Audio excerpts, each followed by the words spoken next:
File Test 2. Listening 1. 1. Well, I'm really glad it happened on the last day of our vacation rather than the first. I'd had a great week of skiing and avoided injury. Then, if you can believe it, I slipped on the steps as I was carrying my suitcase down to the airport bus. I couldn't walk. The pain was incredible. I was taken to the local medical clinic and they bandaged my ankle and sent me to the airport by taxi. I was so embarrassed. When I returned home, everyone assumed I'd had a dramatic skiing accident. 2.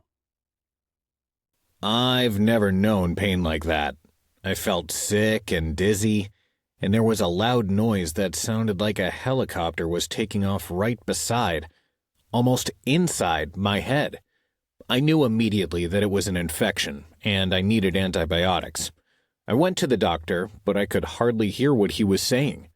It took a day or two for the antibiotics to take effect. I had to take a lot of painkillers during that time, and I didn't get much sleep.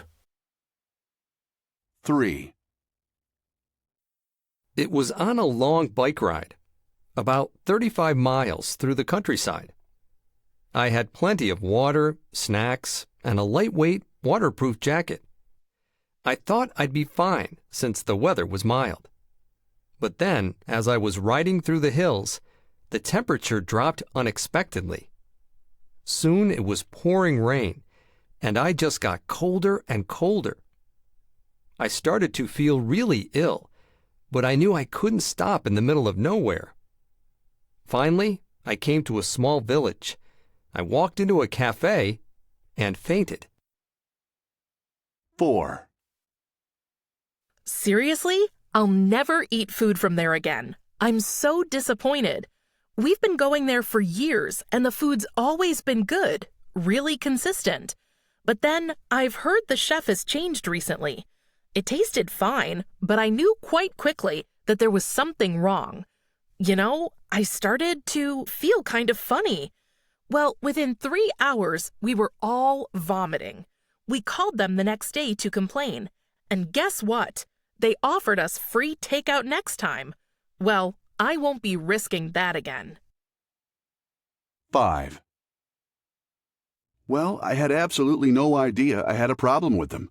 I mean, I'd been stung before, and it really hurt, but it had never been as bad as that. I was just sitting there, talking with my friends, drinking coffee, and eating cake. Then suddenly I felt a sharp sting on my throat. Immediately it started swelling up, and I couldn't breathe. I fainted and woke up in the hospital.